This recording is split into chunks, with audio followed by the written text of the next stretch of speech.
differently. If you're gonna put me in a leadership or following kind of situation, I'll be a natural leader. Um, and I love helping other people. And something inherent to how I relate to people, I'm very extroverted and I'm very honest. So I'm more likely to tell you what I honestly, sincerely think. If you ask me to be like diplomatic, I have a little hard time with that because um, because you'll be able to tell if I'm like faking it. I'm just like a bad liar, and like if I don't say the truth, it's just bad on me, right? So this is who I am at a core. The problem was that at this point in my life, I was getting all this direction from like these cues from society and my family, that what I should be doing is actually working till I retire. And then finally I can have fun after that. And by the way, while I'm working, remember, work is not supposed to be fun. It's supposed to be work. When I talked about I want to quit, I'd get messaging like, you're too old to quit, and lots of other horrible, reasons like, oh, I'll ruin my career if I quit. Not realizing that actually I didn't think about like, maybe I don't want this career that you think that I'm going to be damaging, right? And of course, the big concern, how will I make money if I quit? So these things scared me.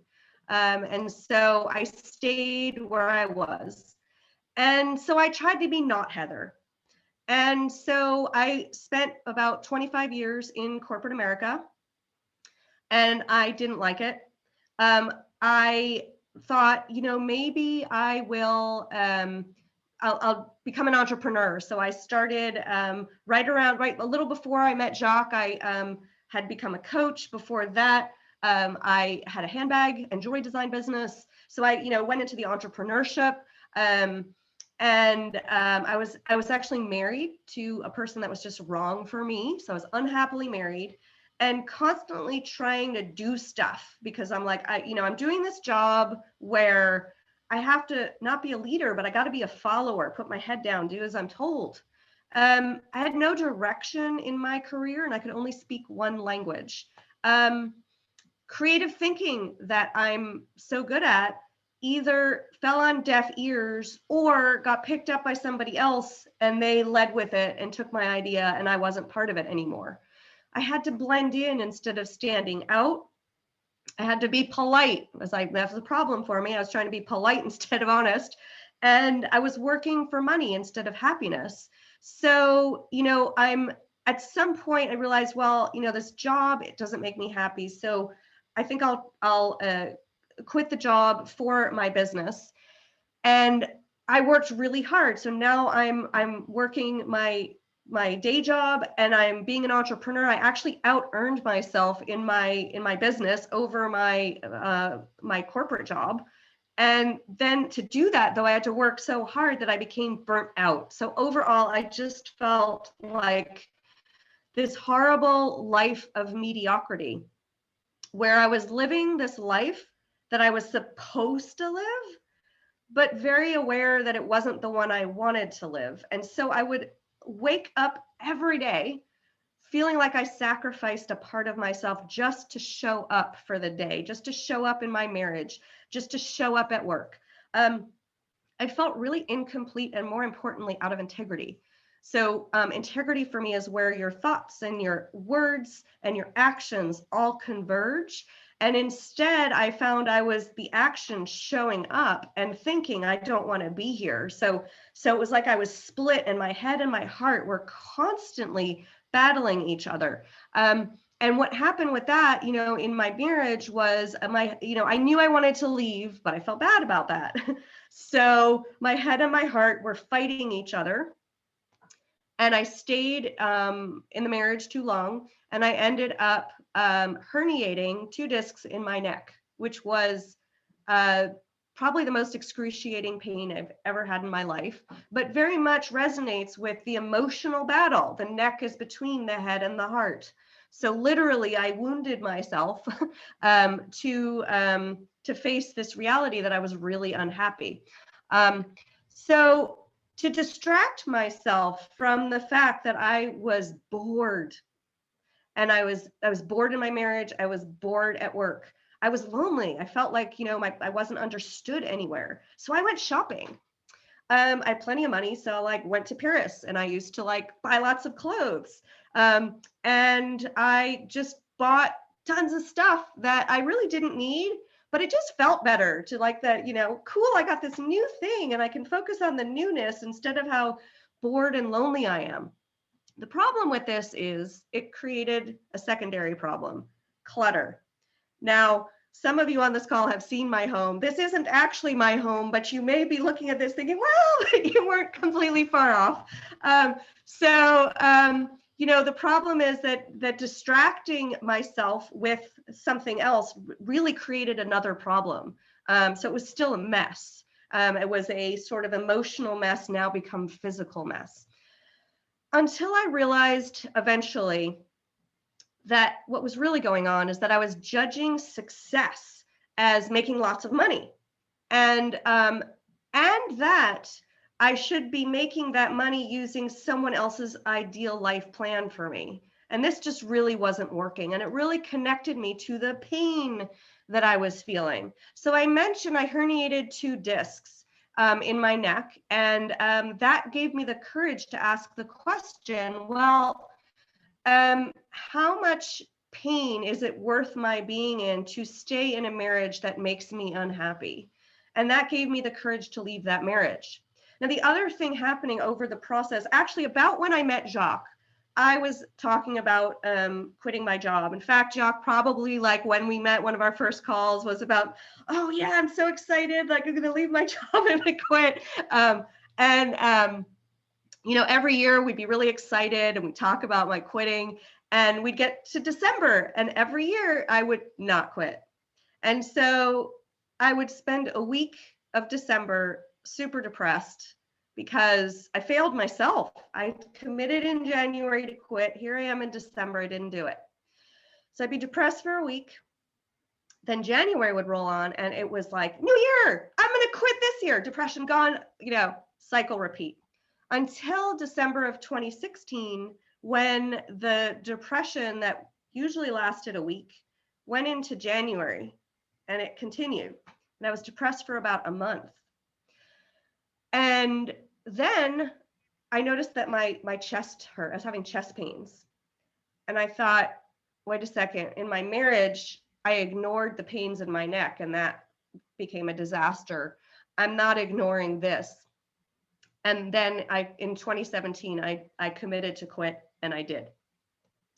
So the thoughts I was thinking during this phase of the journey are things like, there has got to be more to life than this. I can do so much more with my life than I'm actually doing. I don't know what it is, but I just know I could be doing more. I can't possibly imagine sitting at this desk for another 20 years. I don't want to look back on my life with regret. I was connecting to like, well, one day I'm going to be 90. Am I going to look back and only realize that I worked really hard? Like, that seems really disappointing, and I don't want to be that 90-year-old. But how am I going to survive without a corporate job? So what I learned from this first phase of the journey is that when you try to live a life that's not your purpose, it leads to feeling really out of integrity, and you feel it in your body, and it can create health issues. Also, retirement is not guaranteed. And the more miserably you spend your working life, the less likely your body is going to be in good enough shape to actually enjoy your retirement. And what irony to have plenty of money when you retire, but not be able to enjoy it doing the things that you want. And finally, when you live the life that you're trained to do, your trainers, right, being your family, your friends, society, whoever they are, the ones that are trying to coax you away from the direction you want to go, so you make them happy and comfortable with their own sacrifices. Because honestly, if you stray away from what's normal and what you should be doing, it makes those people have to confront that they actually are really unhappy too. And they have to look at their regrets in the face, and it makes them really uncomfortable. So here's a few action steps. If you're aware, if you've listened to this and you're feeling like, I get the sense I'm not living my purpose, or you don't know that before stepping on the call.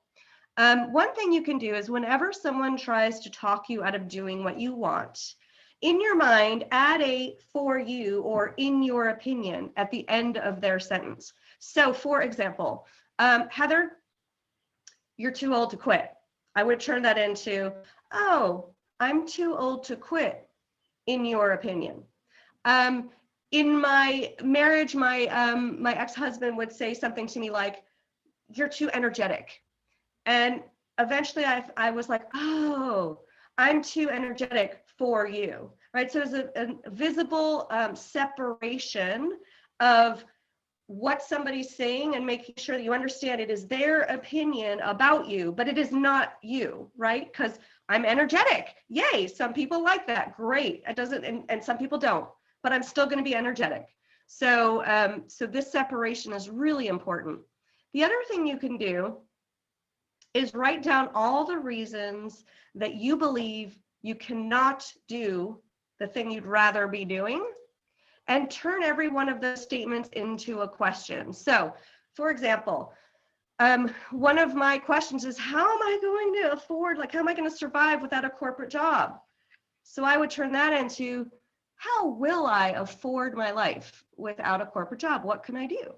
How am I going to get health insurance benefits without a corporate job?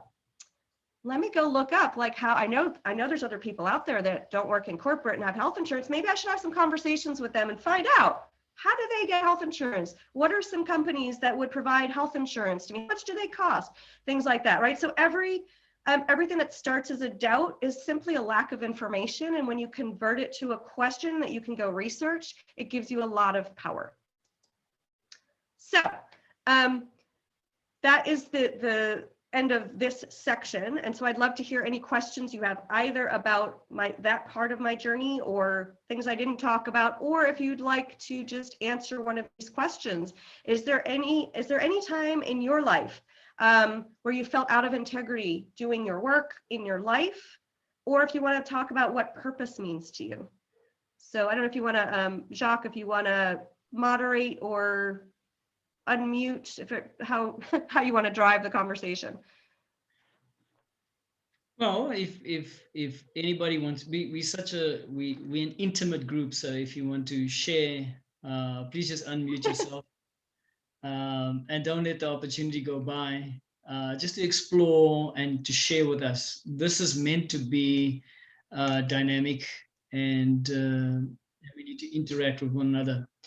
I mean, basically, you kind of heard some of the things I was saying about purpose, and Heather knows, in terms of purpose, it's my topmost priority. It gives my life meaning. It's, for me, is feeling called to do something. When I was in corporate myself, I got myself into so many different situations where I caused trouble, I caused problems for senior management, because even though on the walls it used to say we maintain or we encourage an open door policy, like I'm sure everybody is familiar with, I used to take that very seriously. I used to give everybody the open door, whether they were blue collar or whatever, and it was frowned upon because management is not supposed to be that accessible. But I had a hunger to make a difference in everybody's life, and so found myself drawn to just interacting with different people. And I was told eventually that, listen, you've just put a glass ceiling on your head because you're not playing the game.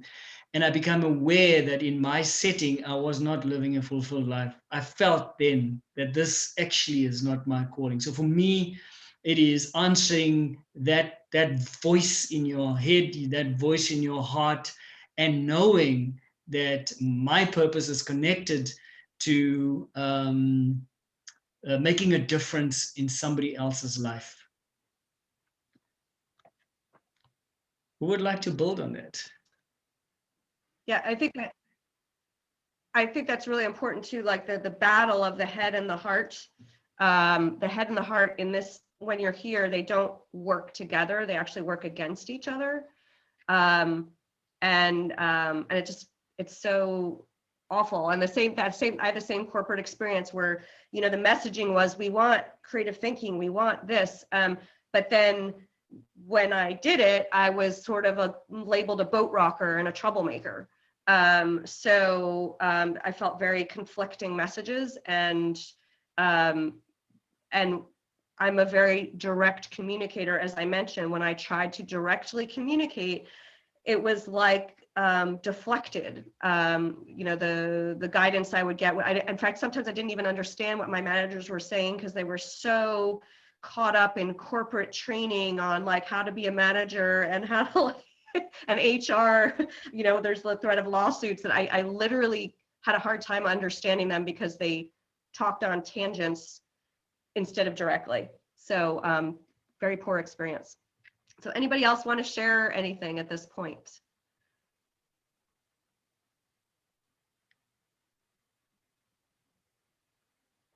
I don't want to force anyone, but we'd love to hear from you. Oh, we've got is that a chat? Let's see. Yeah. Can you see it? Do you want me to read it? Okay, so we have yes, it happened. I got it, I think. Oh, I'm getting a message that my internet connection's unstable. So if it is, let me know and I'll swap networks. But so it happened. Continued to try searching for a consulting assignment, thinking income from those jobs would support my passion and purpose. It gets more frustrating and challenging because it got to distract me more. Exactly. So I had a similar experience where when I was doing, you know, I had a job, a business, I was volunteering. I volunteered at an animal shelter. I was part of a sports league. I was leading a very important networking group for the Manhattan Chamber of Commerce. And that's just a few things. And the doing gets like, it's like you actually are so spread out. It's like you're not, I actually realized after I quit and took some time to myself that I had spread myself in so many directions. I no longer knew who I was. I just felt completely spread thin. So great comment. I totally relate with that. Anyone else? And I think we might have lost Jacques. I'm sure he'll be back. Anyone else before I move on? All right, cool. So again, I'm going to move on, but please, participation is so appreciated. Oops, I think we already got that comment.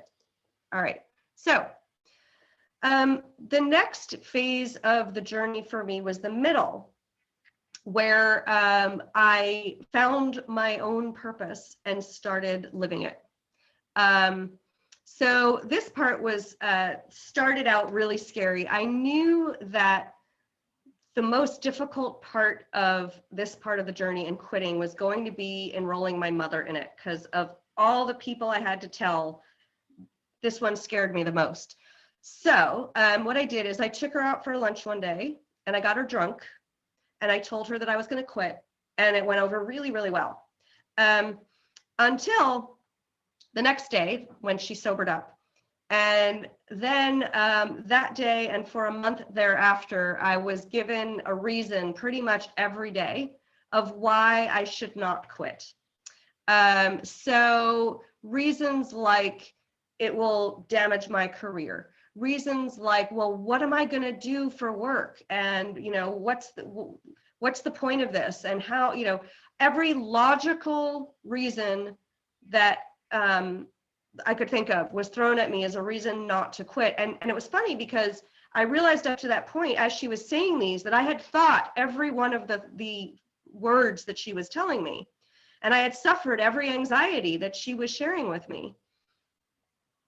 And as she was saying them, all of a sudden, I wasn't scared of them anymore. And I realized, wow, all of these anxieties are actually from her, right? And from the messaging that's all around me. And finally, when she realized after a month that I was committed to quit and I wasn't going to say no, she finally said that the reason that it was bad for me to quit was because I wouldn't be near her. I would be traveling. It wouldn't be as easy for her to see me, which was so lovely and beautiful. And what she was basically saying is that she would miss me and miss our connection. And, you know, I realized, oh, okay, so my quitting was actually bad for her. And that's why I've given, you know, talked about some of the advice I did earlier. So when I finally told my boss that I was quitting, it was the most anticlimactic moment of my life. In fact, I remember talking to Jacques shortly thereafter and being like, oh, I just quit. Like, I thought it would be a bigger momentous moment in my life. And it felt like everything leading up to it was much more drama and a big deal than the actual quitting. So I went from a desk job to traveling the world and wearing funky pants. You'll see that in it. I've embraced funky pants in many places of the world. This is me in Namibia. Those are my favorite African funky pants. And so what I thought was temporary, because I quit thinking that I was gonna just travel the world and meet cool people for like 3 or 6 months. And then I was going to figure out what I wanted to do, because that was the big thing. What do I want to do? Well, I'm quitting so that ultimately I can go and journey around, and then somehow I'm going to have this epiphany while I'm doing it. Oh, I want to be a veterinarian. That's what I want to be. I want to be a lawyer. You know, it's going to be something like that. Sorry, I'm just noticing there's a chat. Cool. Okay. Sorry. So, you know, this is my expectation when I went 3 or 6 months, and I was going to have this powerful epiphany. Well, instead, what happened is that year 1 was super hard. In fact, it started with I couldn't figure out where to go in the world, and I chose finally Costa Rica. And I knew that I had 6 weeks of time, because I had to actually fly back home for jury duty after that. So I had 6 weeks, and I was going to do 2 weeks in Costa Rica, 2 weeks in Peru, and 2 weeks in Argentina, right? The typical American vacation, run around, see everything. And before I knew what happened, I had planned out, as I always did, because on a corporate vacation, you don't have much time. I had planned out every night's accommodation, all my transportation, and all of my like tours and all that stuff for 2 weeks solid. And then I suddenly sat up and I was like, wait a second, if I'm supposed to try this go with the flow travel thing, I better stop planning everything, because now I'm not going to be able to stay longer in one place if I like it, or leave sooner because I don't. So I stopped planning. And so on the very last night of those pre-planned agendas, I was in a remote nature area, accessible only by boat, trying to figure out how would I get from there to see these 2 lovely friends I had made on one of my bus rides. The manager at this place was absolutely useless and didn't provide any help. Could have, just didn't. So, you know, the universe perfectly conspired for me to have a complete meltdown, because what I learned researching myself was that the only way to meet these friends was either a very long and dangerous sounding overnight bus journey, or a plane ride that was so completely out of my budget that it just wasn't going to happen. And so when I realized I could not get where I wanted to go, I just had a meltdown. And I started considering whether I should just go home, because, you know, I'm maybe not cut out for this. This is too hard. So I had a pity party. And then once I emerged from it, I thought, wait a second, what if instead of me trying to control the destination, I really like step into this go with the flow thing and see what's available to me. And so I completely shifted how I went about making plans, and I gave up seeing these friends, and I just said, where can I go? And so I thought, all right, well, I know this place is only accessible by boat and it goes to a port. Why don't I see what transportation is available from that port? And I found buses. And then I thought, let me see where the buses stop. And then that's how I found this lovely town of Uvita in Costa Rica, and ended up having a complete spiritual experience, which after that, I felt like I was on my path, never looked back again. The other thing, though, that happened during year 1 was it was a very introspective journey. If you ever go and read some of my blog posts from 2018, you will see that everything that happened felt like a life lesson to me. I was confronting the parts of myself that I didn't like and that frustrated me, and having to figure out a new way to exist. And I was stepping outside my comfort zone. So I went ziplining, hanging thousands of feet above the earth on a rope with a pulley attached to it. And when I was in Buenos Aires last year, I went to get my hair highlighted. And even though the guy spoke English, somehow highlights got misconstrued for basically recoloring my hair. And I'm not quite sure it was the right color for me. But anyway, so that was radically outside my comfort zone as well. Year 2, last year, was literally the best year of my life. I finally realized, instead of judging myself, because year 1, I kept being like, when am I going to figure out what I want to do in life? Year 2, I was like, oh, I'm doing what I want to do in life. Okay, got it. So I really embraced, going with the flow, and that traveling was my purpose. I ended up in Easter Island, never in a million years thought that I would end up there. One of the most fascinating places I have been on Earth. This is me in Machu Picchu. I no longer have a bucket list. I don't know that I ever did, but I don't travel in the hopes of checking off major sites on my list. Instead, I travel by feel. I go where I feel like going. And I'm so glad that I did this, because I had made a great friend, a Chinese woman that I met in Lima. We ended up going to Cusco together and to Machu Picchu. And really, I understand, I don't know, I may have been, actually, I guess I was at a World Wonder. I think I was a Stonehenge, I think may be a World Wonder when I was a kid. But this one was like, really, I don't understand. It's amazing. I wonder how it is that they were able to construct this so long ago and it's still standing. It's pretty amazing. That's me in Iguazu National Park in Argentina at Devil's Throat, which is the convergence of a bunch of waterfalls, a pretty spectacular feat of nature. That's me again in Namibia, Dune 45. Loved Africa. Africa is one of the most amazing places I've ever been. When Jacques was showing his video earlier, I kind of was like tearing, because it just, I miss being there and the people that I met. And there's some more funky pants when I was in Thailand. And so over the last 3 years, I have been to 25 countries and 6 continents, and really have been so blessed to basically be able to go at my own pace. I spent 6 months all throughout South America, 3 months in Africa, all by myself. And I met people along the way, but I did all of this travel by myself. So when I was living this spectacular year, the thoughts in my head they changed radically. So the new thoughts that came in were, how can life be better than this? Because wow, like I love my life. I can't imagine. I mean, if it gets even better than this, wow, but I'm so happy with my life and I'm so lucky. And here is the biggest amazing epiphany thought that came out. My journey is my destination. See, I met this gentleman in Easter Island who had been traveling for 18 months at that time. And I asked him, well, what do you want to do? Why are you traveling? What's your goal? And he kind of looked at me funny and he's like, the journey is the destination.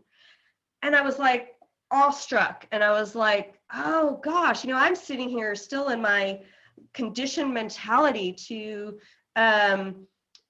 there has to be a goal. There has to be metrics to measure it. I have to have a specific reason. I can't just travel for traveling.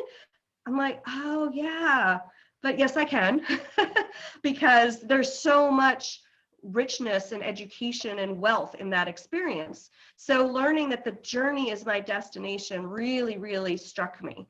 So my takeaways from plunging into the unknown are that in order for you to live your purpose, you really have to believe in yourself much more than in other people's beliefs for you.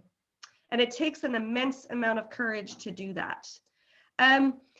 The other thing is when you're living your purpose, the path is wrought with challenges. It's kind of like sometimes I feel like, I'm like slaying dragons along the way, right? But the thing that's really cool is each time that you find a challenge and confront it, you feel, more proud of yourself, and you step into more, being yourself. You're more powerful, as opposed to being more stressed out. I mentioned earlier that I suppressed the bad feelings about my life with stuff. I bought lots of stuff. I believe stress is another way that we end up repressing our feelings. Like we create this drama in our lives. We hate our job. We're miserable. We have all these obligations we have to do. That stress, I think, is just another way that we are distracting ourselves from feeling the actual bad feelings and confronting the truth that we want to do something else with our lives. The other thing is when living your purpose, you end up feeling much more connected to signs and direction than when you wander aimlessly in life. Now, when I was employed and unhappy and people talked about things like manifesting and the secret and all that stuff, I'm like, that's a load of baloney. It never happens.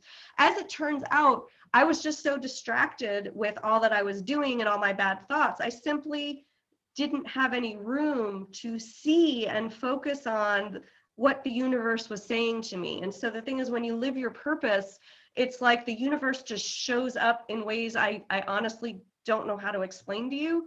But for example, I've had 2 situations in particular which could have ended badly for me. And there were, I don't know how else to explain them, but like guardian angels showed up exactly at the moment when I need them and like rescued me from what could have been a really dire situation. So it's an amazing experience to connect with that. And also, goals and metrics are replaced with the journey. Because money's really important, but the journey you take is even more important than the money that you make. So if you want to step into your purpose but aren't sure how, here are a few ideas. Think about what makes you joyful in your life and what would make you feel more joy. Commit to do one thing that scares you or feels like a challenge. In 2015, I went to Iceland for the very first time. I went for my birthday weekend, like for 2 nights, tried to see the Northern Lights, didn't. So in 2017, the year I committed to quit, I booked another trip to Iceland because I loved it so much. This time I stayed for a week because I wanted to give myself the chance to see the Northern Lights. And I did. And I don't know how to explain that experience to you any other way that it literally felt like I met God. It was so beautiful. I feel like the sky feels somewhat empty when I don't see those Northern Lights. I loved it so much that I wanted to see them again, but I had to go home because I had booked my flight home, but I didn't want to take my flight home. I wanted to stay. But I did my usual, as I did with all my vacations. I don't want to go home, but I have obligations at home. But of course I created those obligations. I could recreate them, but no, I really should go home. And I guess I do have to go to work. So I'll show up for those obligations that I've made. So I flew home and I regretted every moment of that flight. I got into my apartment. I felt like I was in the wrong place at the wrong time. I think I called Jacques. I don't know if it was right away or, and I was like, would I be crazy if I just like go back to Iceland? And before I knew what happened, I booked a return flight to Iceland like 8 hours later. And I called my boss and I said, I won't be in for a couple more days. And then I called my mother and I'm like, oh my God, she's going to think I'm crazy. But I realized, if I'm really going to quit my job, I better do this because I want to see, do I really have this courage? Am I really up for this? So again, committing to do one thing that scares you, feels like a challenge, is essential to stepping into your purpose. And also find someone to be your cheerleader. I've had Jacques, I've had other friends who I can be like, well, I want to do this, and but I'm worried about this, that, and the other thing, and they'd be like, well, instead of worrying, maybe do this, or they'd be like, well, I know you can do it. So having those people by your side who cheer you on is instrumental for you to step into your purpose. So questions here, questions about this part of the journey, or if you'd like to maybe tell me what you think courage means, or what you think about other people that have done something you think is brave. Anybody want to chime in on that?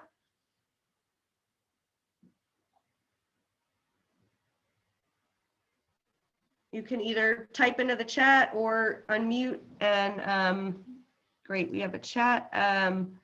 Courage means surrendering. I love that. So, and can you say more on that? Like, what do you think it's surrendering to?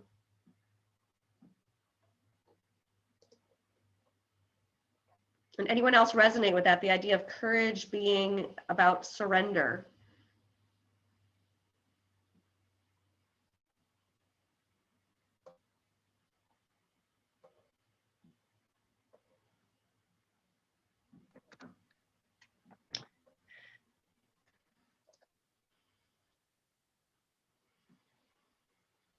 Oh, we got courage means surrendering anything that happens, part of the journey. Yep. So vulnerable to the world of the unknown. Yes, yes, I love that. So very, very crucial part of the surrender. The other thing that happens, by the way, when you, the second stage of the journey, living my purpose,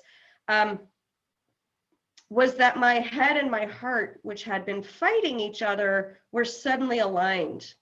And I remember the moment where I was creating excuses in my mind and then literally getting an immediate answer like, oh, well, you can flip that around and do that. You know, you got it. And I felt like integrity in my body in a way that I had never imagined, because integrity is also about the partnership of your head and your heart. So that was a big part too of purpose. And frankly, when I went into this journey, I didn't realize it was my purpose. But, you know, then I came out of it realizing that, oh, wow, like travel is my purpose for the moment, right? So any more comments? Maybe just from me is, you know, you've spoken a lot about either people in your life who are as well-meaning as they are, try to protect you from making mistakes or hurting yourself, or unknowingly going into dangerous situations. For me, courage is when you are not certain of an outcome. You cannot control your destiny in a sense that there's a guarantee that when you embark on something that you will succeed. It is knowing that you might not, but you have such a compelling desire to step into that space and do it anyway. So, I mean, courage cannot exist without having all kinds of concerns and fear normally. And we all say courage really is paramount when there's fear. And so despite the fear is understanding that your life has meaning, and you are going to pursue it regardless, irrespective of all the kinds of dangers or risks you might face. That's what it means to me. Beautiful. And I think we have one. There was did you see the chat, Jacques? I can't, it disappeared for me. And Siki says, I just wrote down, brave it and face it anyway, no matter what. Yep, absolutely. Beautiful. Cool. All right, I'm going to move on to the final part, which is the present. One more. Sorry, this is me in Bariloche. Oh, go ahead. Just one more, just before we get. It disappeared. It's oh, from there it is. Got it. Yep. Courage is trusting that everything will always work out. That is so true. And what's important in that statement is, thank you for saying that. it's this knowing that things are going to work out even though you don't know how, and realizing you don't need the detail of the how, you just need to focus on it will work out. And that's hard to trust in, but when you do, the feeling in your body of the relaxing and the trusting is just beautiful. So thank you, Sal, for sharing that. So so now we come to the present, right? And this is actually last year when I was in Bariloche, Argentina. The water really is like that blue, if not even bluer. It's a stunning color. And this section is about repurposing. Because remember, I finally, I had the guts to finally quit my job, which took so long, so much courage. And I finally embraced that what I want to do is travel, not find some other corporate job. And I've had all of this courage and all of this faith. And then there's this pandemic. And what's the thing that I can't do? Travel internationally and meet people, either because borders are closed, people don't want those of us with an American passport, or I'm not sure that even the places that are open are necessarily like a good idea to go to for safety or health reasons. So I'm literally blocked from living my purpose. I departed in February to come to New Zealand, thinking I would be out of here by mid-March, on my way either to Australia, or maybe I had planned to go to Asia, but I thought since this virus was sort of a problem for Asia, maybe I would skip Asia. And I suddenly found myself having to choose mid-March. The country of New Zealand was going into lockdown, and I had to make this choice: run the hell out, get to Auckland and fly back to New York, or stay. And New York at that time was the epicenter of the virus in America. So it kind of seemed like a dumb idea to fly into that. So I stayed, and I thought, you know, it'll be what, for 3 or 4 months, and then I'll move on and I'll travel again. And I'm still here in November.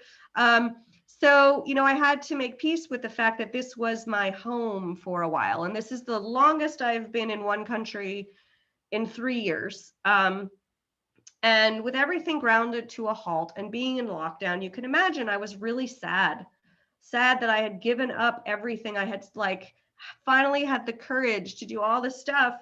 And now what? And so I felt demotivated for several months. I'm usually the most motivated, get stuff done, you know, person that you've ever met.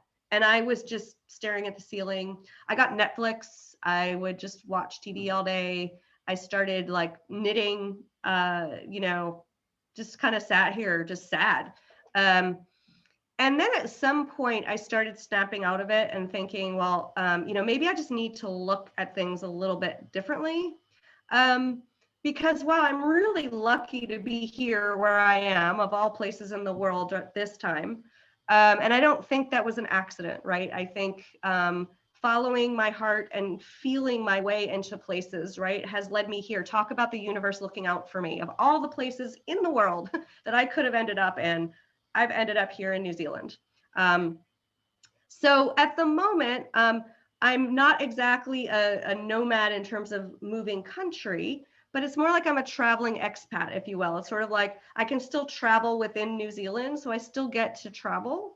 And so it's just looks a little bit different right now. And so if any of you out there are, you know, at the point where you were living your purpose and the pandemic has, you know, ground things to a halt and left you struggling and trying to figure out now what, I very much resonate with this. So I'm trying to show you how I've attempted to look at the situation differently.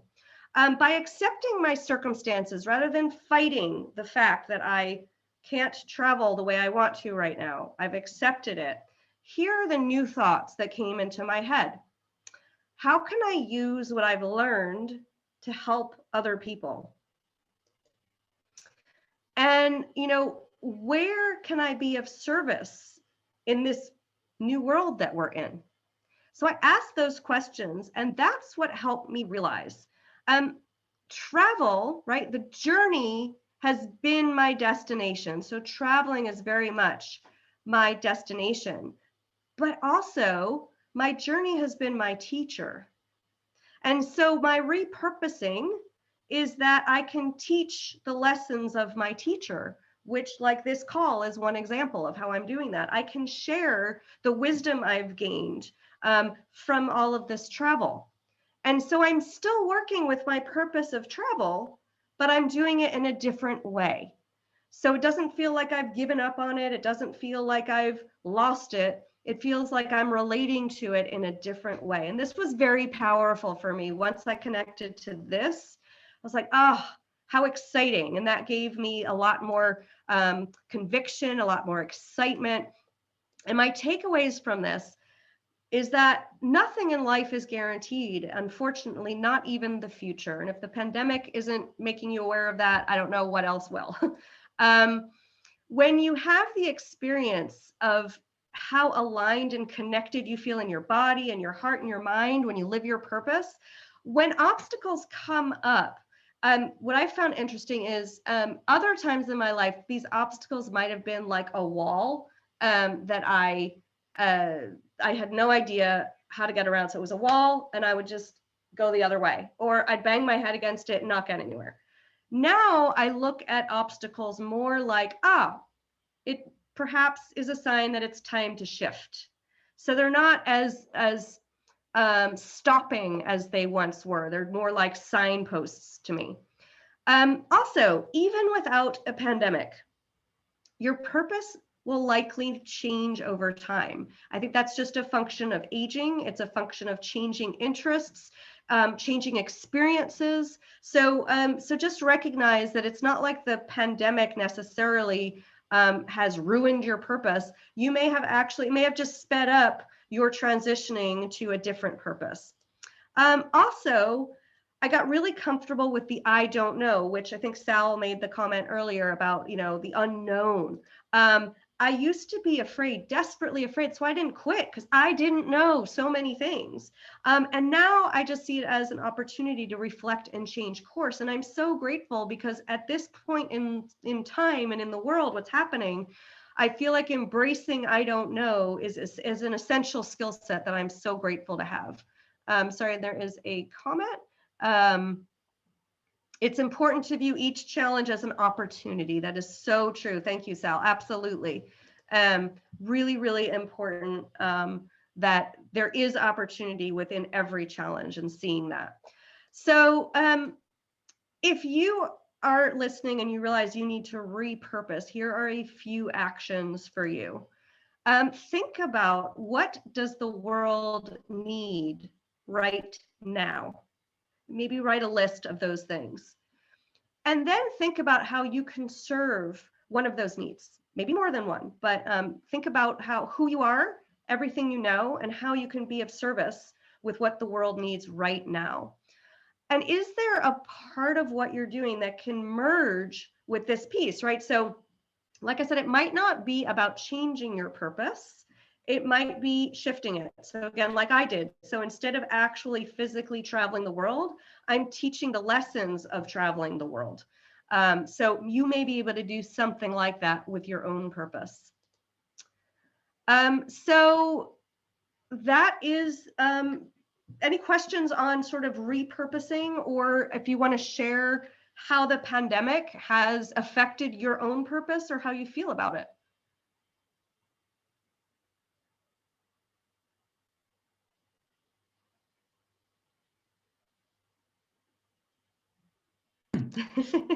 I can't stand the silence.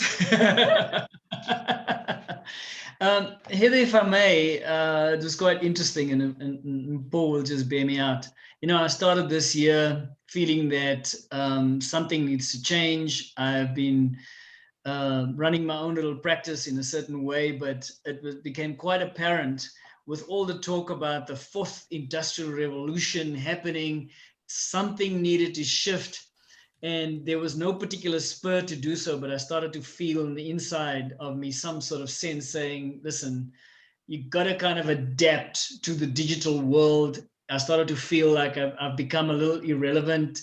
We talk about courage, but maybe in this way, I lacked the courage to embrace the learning. I lacked the courage to fail while learning. I just was not familiar with what was going on around me. It was easier for me just to when my son is around, I got a 21-year-old and just say to him, let's figure this out for me, please. And he just tell me what to do. It was like the easier thing.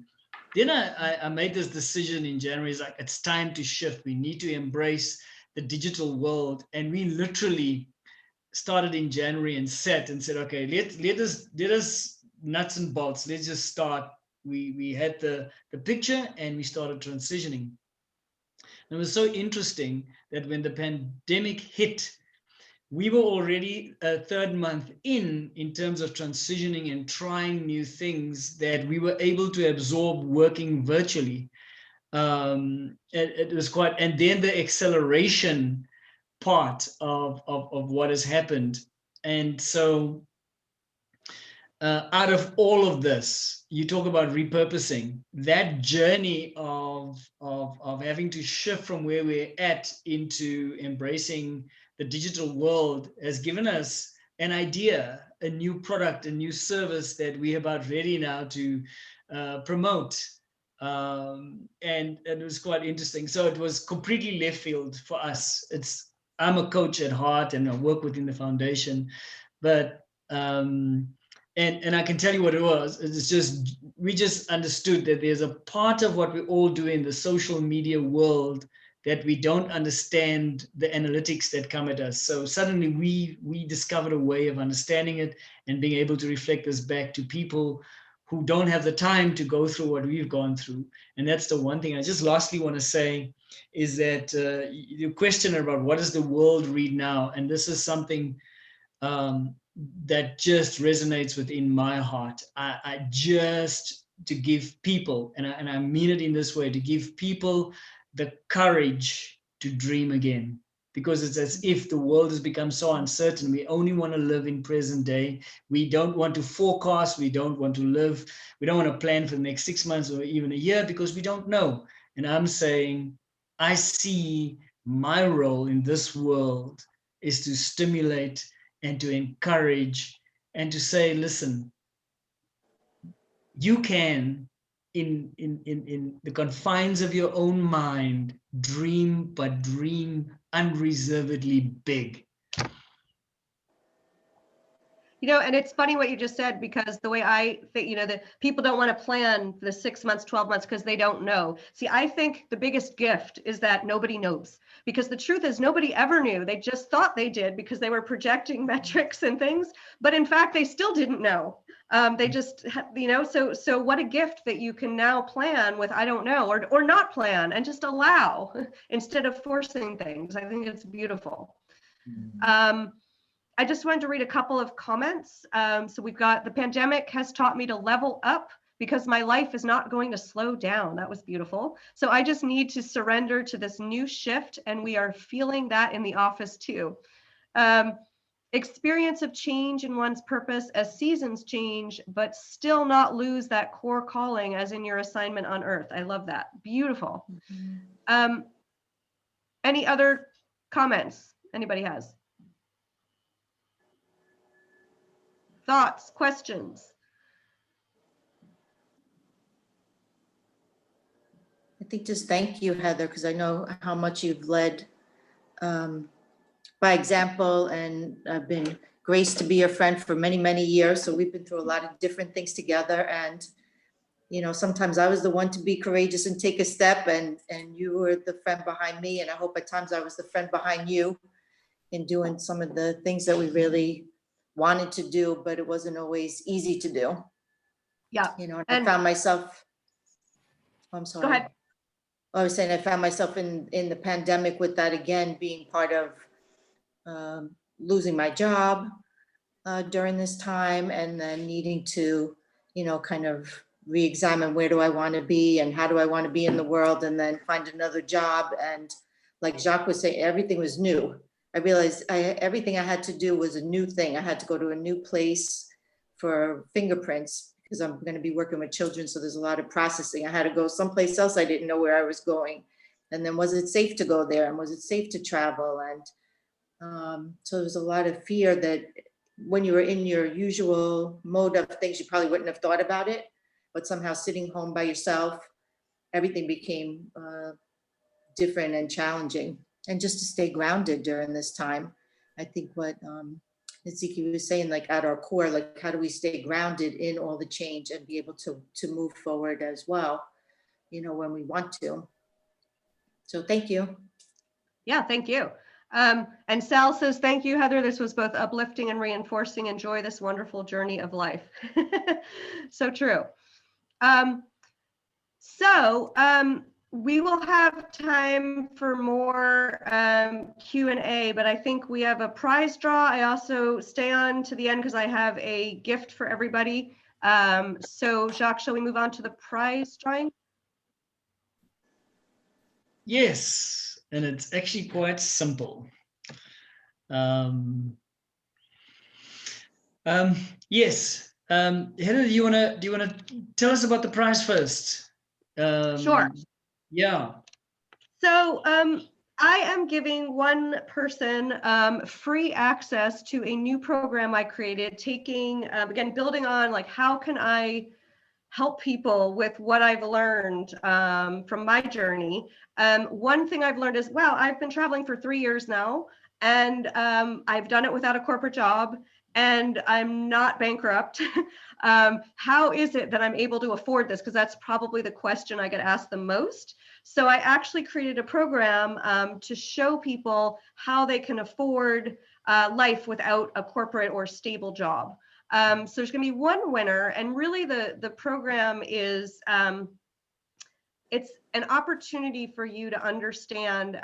It's much more than like a PDF file with a list of ideas of ways you can find work. Because to me, that's probably, you do get that, but to me, it's the least important part. And also it comes after. It's only useful after you understand all of the programming that you've had around work and around money that you need to release and shift.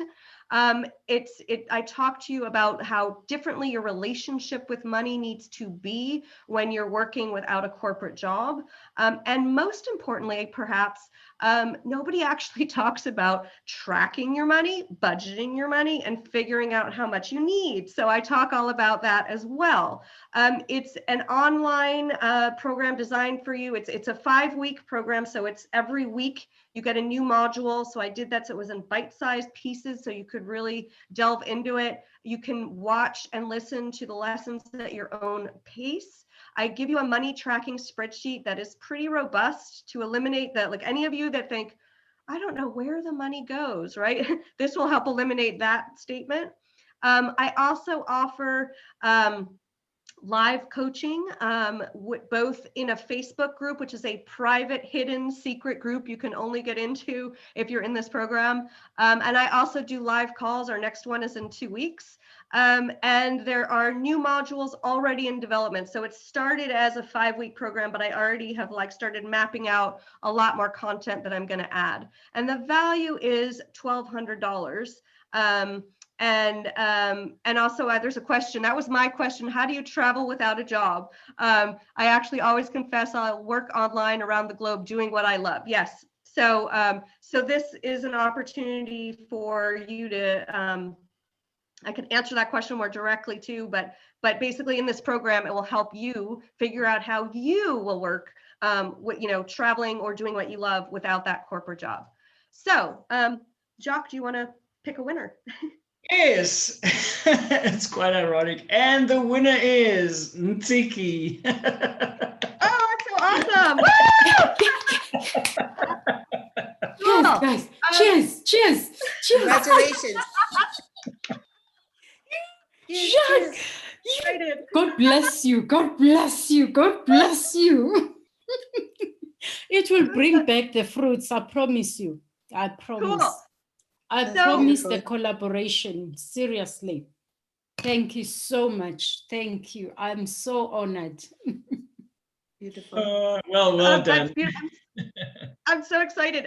I just make sure either on this call or afterwards that I get your email address so that I All right. can add you to the program, and I'll tell you how to get into the Facebook group, and you can get started. I guess it's late your time. You may need to go to bed, but if so, you can start tomorrow morning and jump in. Oh, perfect. Yes.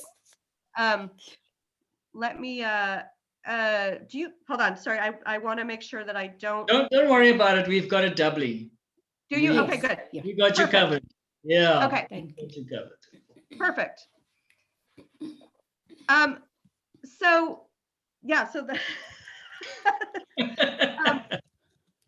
so Jacques, is it okay? I feel badly for the other people on the call. So is it okay if I make them feel less like losers?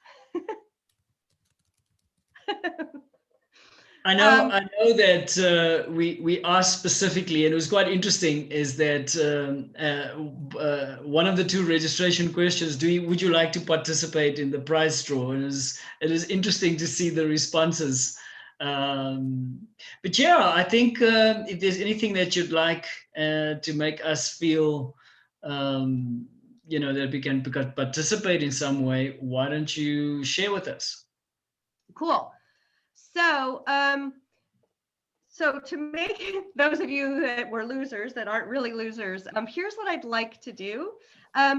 If you are interested in this program, if you go to money-making-strategies.com, and let me just put that in the chat window so that you have that. So hold on, money-making-strategies.com. And you enter the code Griffin30, you will be able to get a 30% discount on the program. Now, that code is only valid for 24 hours. So if it is something that you're thinking about, just make sure that you use that within the next 24 hours. And here's the thing, if you sign up and pay for it and you decide you don't like it, I have a 14-day money back guarantee, so you can try it out. And if it's not for you, just email me and I will refund you your payment. But to sweeten the deal, if you sign up while we're on the call, instead of waiting for some time in the next 24 hours, I'm going to give you the program. And also, I'm going to give you a 1-hour coaching call with me live, which is of $900 value. And you're still going to get the 14-day money back guarantee. So also, I just want to mention this is currently a one-time fee program. So you pay once, you're done, you get lifetime access. But I will be eventually converting it over to a monthly membership fee. But if you're already in the program, I'm not making you pay more. So people that are in before it goes monthly, you've already paid, you're in for life. So just to summarize, basically, you get the full program, the Facebook group access, live calls, bonuses worth $1,200. If you sign up while we're still on this call, you get a $900 valued coaching call with me for only $77, except that you're saving 30%. So you're getting $2,100 of value for less than $54 one time. And if you do sign up while we're on the call, just make sure that you email me a copy of your receipt and let me know the best way to set up the coaching call with you. So with that said, I also mentioned that there is a free gift. So all of you are welcome to go to heatherbegins.com/Griffin, and I will put that in the chat. So if you go there, I have a guide. So let me just write this down because I'm terrible at multitasking. Okay. I don't know where my slides went. If you go there, you will be able to download a PDF file. You don't even need to sign up for my newsletter, which has all the questions that I had asked in the presentation. It has a couple more too. So if you want to take what we talked about today and just write the things down, that's available for you on that page. So there we go. Okay. So I'm going to leave this page up, but I'm now yours if you want to ask me any questions about any of this or about what I've shared today, the presentation, talk about purpose, I'm here for you.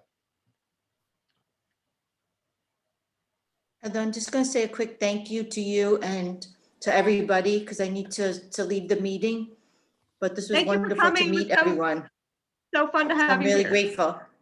Bye, everyone. Enjoy the rest of your Bye. day, night, morning. Thank you so much. It's always such a beautiful thing when someone comes and testify about the speaker. Thank you, dear friend. Oh. Thank you. You're welcome. Thank She's a you good so friend, a much, good person, Deborah. a smart lady. She's done some Thank wonderful, wonderful things. So I wanted to support her in her journey. Thank you. Bye, everyone. you. Thank you, Deborah. Bye, Heather. Love you. Much appreciated. Love you too. Thank you. Bye. Bye.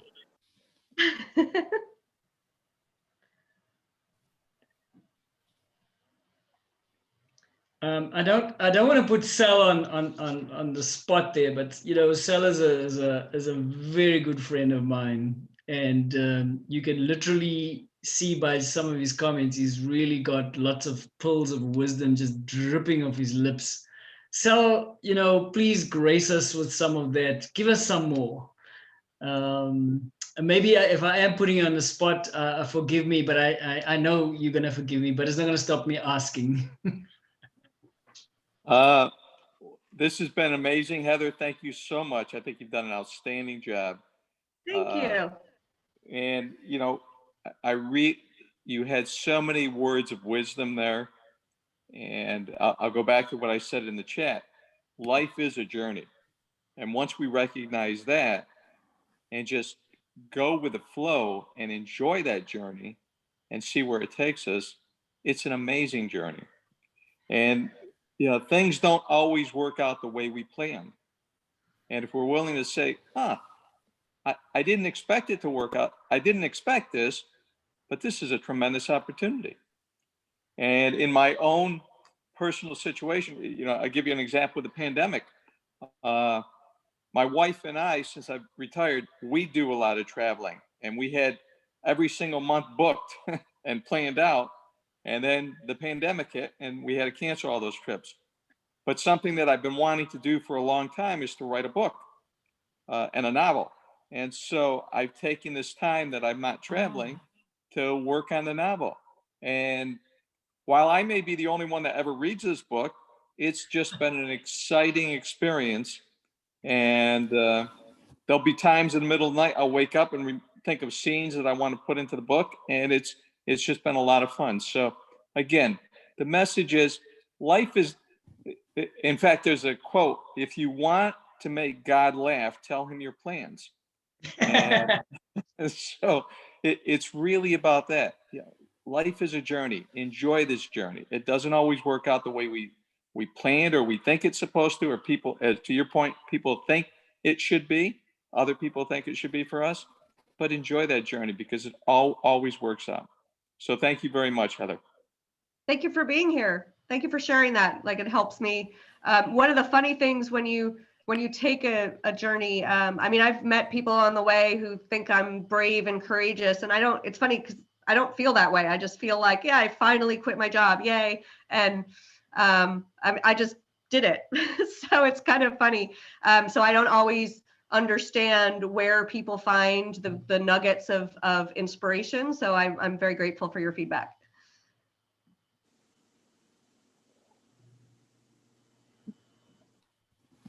Siki, any questions that you want to ask or any last comments you want to make? Because yeah, I am so thankful. And you know what we always say, to also just being courageous to the group that is here this evening, that number is not important, but the people who are here are the people who really needed this message.